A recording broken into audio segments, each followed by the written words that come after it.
नमस्ते दोस्तों। आज सुनिए लोकप्रिय एवं प्रतिष्ठित लेखिका पूनम अहमद की लिखी हुई कहानी सोचा न था। सामाजिक और पारिवारिक कहानियाँ लिखने में सिद्धहस्त पूनम अहमद जी की कहानियाँ देश की प्रतिष्ठित पत्र पत्रिकाओं में हमेशा से प्रकाशित होती आई हैं और आज भी प्रकाशित हो रही हैं। प्रस्तुत है पूनम अहमद जी की कहानी सोचा न था, मेरी जुबानी। मैं हूँ सीमा सिंह। बेटी है, एक दिन पराए घर जाना है, अभी तो सब सुख सुविधाएं भोग ले। यही सब सोचकर सुरभि को छूट देती रही थी सुनंदा, लेकिन उसके लाड़ प्यार का ये नतीजा निकलेगा किसने सोचा था। सुबह 9 बजे डाइनिंग टेबल पर नाश्ता करते हुए आलोक को गंभीर चिंतामग्न देखकर सुनंदा ने पूछा, क्या सोच रहे हो? गहरी सांस लेते हुए कुछ न कहकर आलोक चुपचाप चाय पीते रहे। बताओ, परेशान लग रहे हो, कुछ तो है। बेहद गंभीर स्वर में आलोक ने कहा, मैं रात में 3 बजे उठा था, बच्चों के कमरे की लाइट जलती देख कर जाकर देखा, तुम्हारी लाडली लैपटॉप पर कुछ देख रही थी। मैं उसे डांटने ही वाला था, लेकिन चुपचाप वापस आ गया, वरना सौरभ की नींद डिस्टर्ब हो जाती।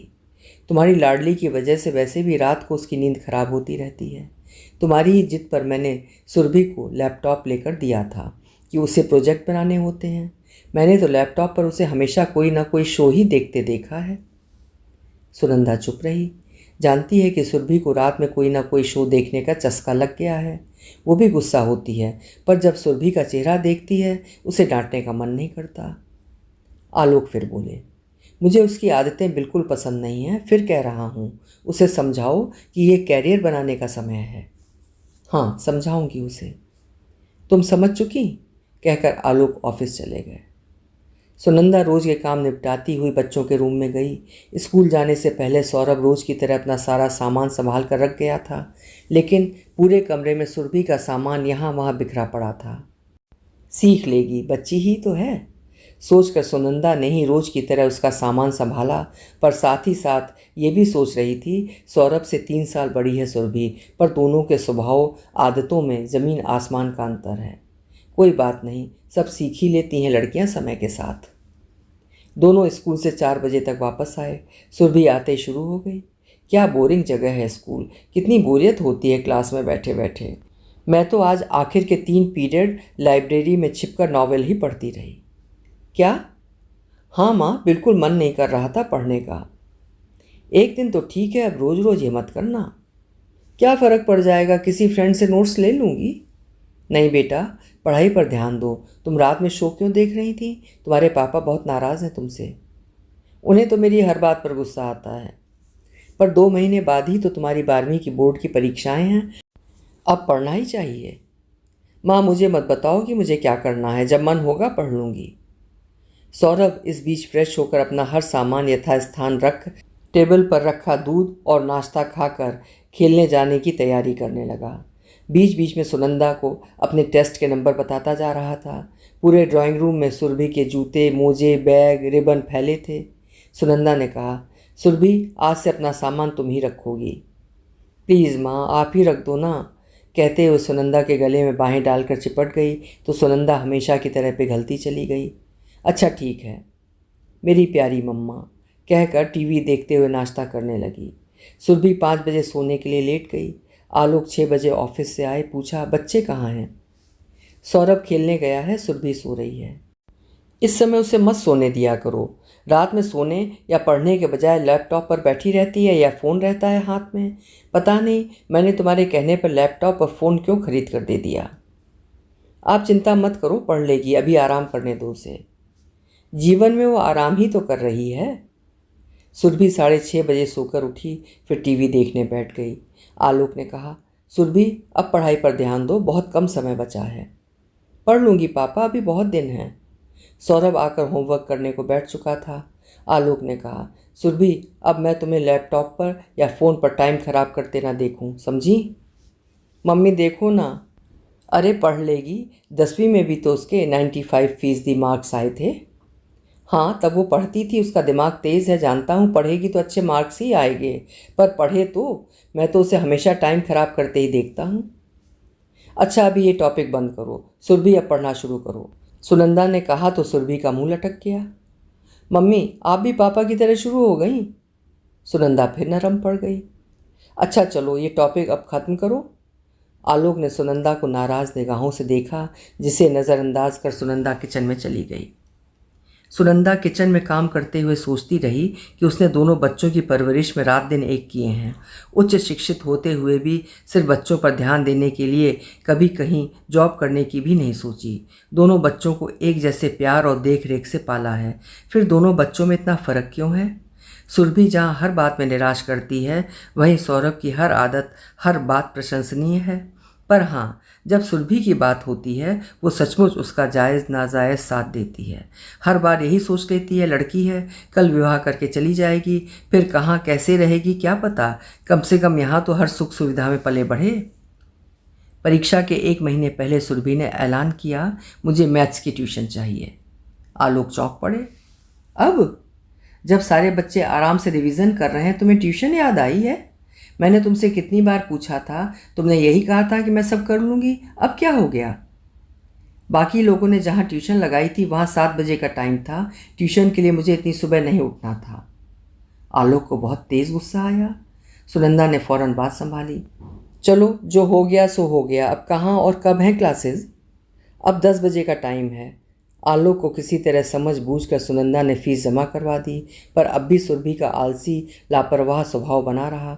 अक्सर ट्यूशन का टाइम निकल जाता, सुनंदा उसे उठा उठा कर थक जाती, पर सुरभि के कानों पर जूं न रेंगती। 1 महीने में 15 दिन ही गई। सुरभि के तौर तरीके देख आलोक सिर पकड़ लेते। दिन रात टोकने पर जितना पढ़ती उससे 65% मार्क्स ही आए। आलोक और सुनंदा को बहुत निराशा हुई। आलोक ने कहा, बच्चे रात दिन आगे बढ़ते हैं और ये 95% से 65% पर पहुंच गई। सारी सुख सुविधाएं मिली हुई हैं, माँ आगे पीछे घूमती है, घर में पढ़ने के अलावा कोई काम नहीं रहता, फिर भी मेहनत से भागती है। कोई औसत स्टूडेंट होती तो बात और थी, दिमाग तेज़ होते हुए भी जो ना पढ़े उसका क्या किया जा सकता है? सुरभि ने झट से जवाब दिया, पापा मैं खुश हूँ अपने नंबरों से, आपको कुछ ज़्यादा ही उम्मीद रहती है तो मैं क्या करूँ? हाँ तो अपनी बेटी के भविष्य के लिए कुछ उम्मीद करता हूँ तो क्या बुरा है? सुनंदा हमेशा की तरह ये बहस बंद करवाकर आलोक को ही समझाती रही। बचपन से ही सुरभि का 5 दोस्तों का ग्रुप था। उसमें 2 लड़के थे। 12वीं के बाद सब अलग अलग कॉलेज में चले गए थे। अब वीकेंड पर ही मिलते थे। सब आसपास की सोसाइटी में ही रहते थे। अब तो स्लीप ओवर भी शुरू हो गया था। किसी एक के घर रात में रुककर मूवी देखते, खाते पीते और बातें करते। अक्सर ये प्रोग्राम शनिवार की रात को होता था। सुबह अपने अपने घर पहुंचकर दिन भर सोते। आलोक ने कहा, सुनंदा ये स्लीप ओवर का चक्कर मुझे पसंद नहीं है। बच्चे दिन में जितना मिलें घूमें फिरें, पर रात को क्या किसी के घर में रुकते हैं? अब जमाना बदल गया है आलोक, हर बात के लिए बच्चों को टोकना अच्छा नहीं। सबको हम जानते ही हैं, सब अच्छे घरों के अच्छे बच्चे हैं। जमाना कितना भी बदल जाए बच्चों की फिक्र तो होती ही है ना। तुम चिंता मत करो, कहीं कुछ गलत नहीं है। सुरभि ने BMM के लिए एडमिशन लिया था। वहाँ भी सुरभि का पढ़ने में मन नहीं लग रहा था। आलोक उसके गिरते ग्राफ पर बहुत चिंतित थे। सुनंदा का कहना था, कर लेगी धीरे धीरे सब, अब हर बच्चा तो टॉप नहीं कर सकता ना।